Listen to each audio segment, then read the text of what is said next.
Good morning. This is Monument Mom coming to you because I'm sorry, I'm fidgeting. Let me adjust the camera there a little bit. I'm coming to you today to talk about some activities we will be doing over the winter break or Christmas break to ensure that we continue learning and having fun and that there's not any brain drain going on over the winter break. However, let me say this. I don't think there's anything wrong with taking a break. I think having a break is necessary. Quite often, I don't think as adults we take breaks often enough. But I will say this I know that when we are responsible for educating our children, we're concerned with trying to get them back up to speed when we come off a break. So this year, we have decided to homeschool year round, which means we take shorter breaks throughout the year and not like a whole month off at any given time. And so far, that has worked for us. And I'm glad we decided to move forward with that whole year round homeschooling. So, this is a collaboration sponsored by Mommy and Mia Homeschool Chronicles and other YouTube collaborators that have decided to join in on this topic. So, let me give you the top five ways we will continue to make learning fun and still enjoy our break over the next couple of weeks. So I have decided to write them down because I probably wouldn't remember them off the top of my head, no matter how great I think I am. I'm writing this down. Also, I want to say I'm going to try to keep this short. I know time is of the essence, and we have a lot to do, and so people don't want to you enjoy my conversation, but we don't want it to, I don't want to belabor you. Let me just say that. So here we go. So, number one, we will be visiting museums and national parks. And I'm saying that as if we may have to make an adjustment on that. You know, the government is partially shut down. And so some of the places we were going to visit, I think, are not available. So, fingers crossed, the government opens back up and we can explore some of the parks and monuments under the National Park Service, which was part of our to do during this Christmas holiday season, and also visit museums. So many of the museums have um, little packs that you can grab from the information desk and explore the museums. And so the what we were thinking is that, or what I was thinking, I'm just gonna go visit like one gallery, one section of the museum. I think too often we get into this rush, and try to get through a whole museum or a whole floor at one time. And really, they're not designed for us to absorb all of that information at once. It's designed for us to enjoy it over a period of time. And so we will probably grab one of those like exploration or learning packs at the front desk. They're usually free. And then take it to one of the galleries or one of the sections and explore the museum using those packs. And I think that is a good way to tackle a museum in the morning or afternoon, just doing one section and moving on. So, number two, we're going to use science kits. If you're like me, you have tons of those kits, whether it's Kiwi Crate, Atlas Crate, Mel Science, whatever it is, we bought into it a long time ago. And if you're like me, you have those boxes sitting around. So we're going to take some days to just do kits. We're not going to try to cram in anything else. We're going to just do kits. And I think the beauty of that is that you can spend a lot of time. You can learn about that particular subject in depth. And sorry, I'm in a lot. I do not like all those verbal pauses. We can just explore and learn and have fun and use up what we have. Why not use those items if they're already available? We're not going to go out and buy anything else. We're going to use just what's available.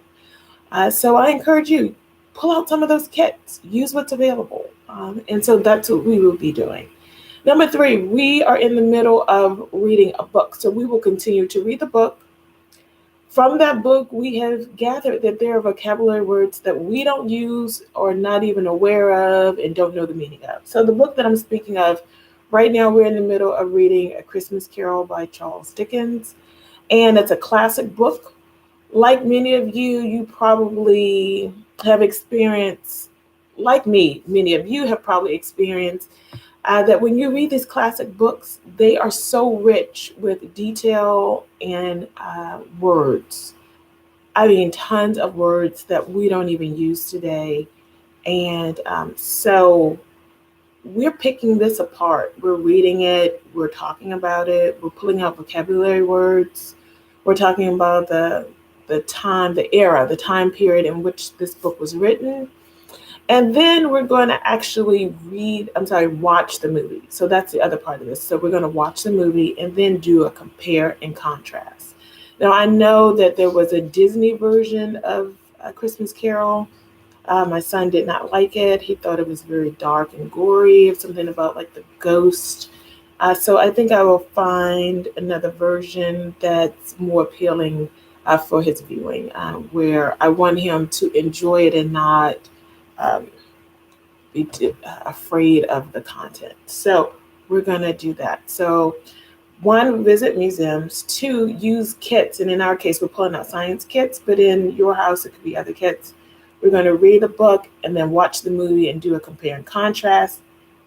And then we're going to work in stations. So I'm going to set up stations.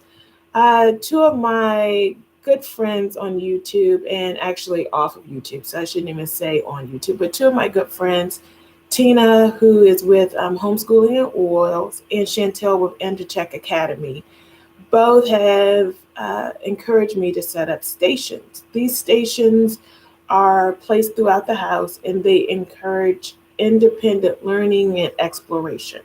And so I came up with a few that I would do. So we may have stations where we have 2 or 3 logic games. And then I printed out, I'm going to show you some vocabulary. And these were just offline, but they're like vocabulary. This is newsy words. And so it gives them an assignment that they have to do. Silly sentences. This is silly sentences. And so what I would do is put these cards in this plastic envelope, and then at one of the stations, he will have to select 1 or 2 cards of his choice and then do the activity. Most of these cards involve some form of language arts. The other thing we will do, and I got this out of a book that I was actually about to toss, and then when I looked at the book, I said, oh yeah, I can actually use this. These are geography challenges. So this is U.S. geography. And then there are some that are world geography and some that involve mapping skills. So again, this will be placed at a certain table or station in the house. And then he would be tasked with picking like 1 or 2 of the cards and doing it. So like, for example, this says, match the following by drawing lines from the items on the left to the corresponding items on the right. And then they have like Death Valley, Grand Canyon, Snake River, and then they have the states, California, Idaho, Utah, Arizona. So if this is not something that he is familiar with, he will have to do some research along with these cards. We do have several state books because we're working our way through the states. We have several state books and atlas. So I will put the atlas, the globe, and the state books next to this section so that he can do research if he's not familiar. And hopefully there are concepts in here that he's not familiar with, because the idea is to be learning and to explore and to do some research. So that again will be another station. Another one will involve art. Right now we're working through ancient Greece. And so I may pull out some art projects that tie into ancient Greece that he can work on. And then the 5th thing that we will be doing is just playing games. So if you, again, are like me, you probably have tons of games. We get so excited when we watch other moms and other families talk about their game schooling and the games that they're using. And then we run out and buy some of them. We order them. We pick them up at our local thrift store. And what happens is, because our days are filled with co-ops and other commitments, we don't actually get to use, most of us don't get to use the games as much as we had intended. So what we are challenging ourselves, my family, what we're doing is playing games, trying to play a game that we have not played or have not played recently every day. So we're pulling out a different game. And some of the games may be 20, 25 minutes to play. Some of them may be an hour. So two games I know that we play a lot that we are not playing: Settlers of Catan and Risk. Those games will take you hours to play. And so we've played them a lot this school year. We will not be playing them. We will play other games that are in our game cabinet. And actually, I started digging through the game cabinet the other day, and I was really, really, really surprised at how much we have there.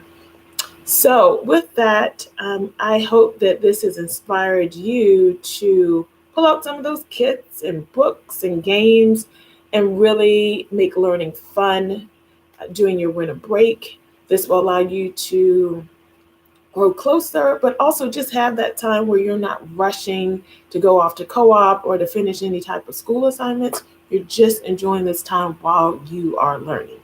So with that, this is Monument Mom. Oh, and if you're new here, please hit the button for subscribe and the bell for notifications. I forgot to say that. Pretty new to YouTube, and so I forgot to say that.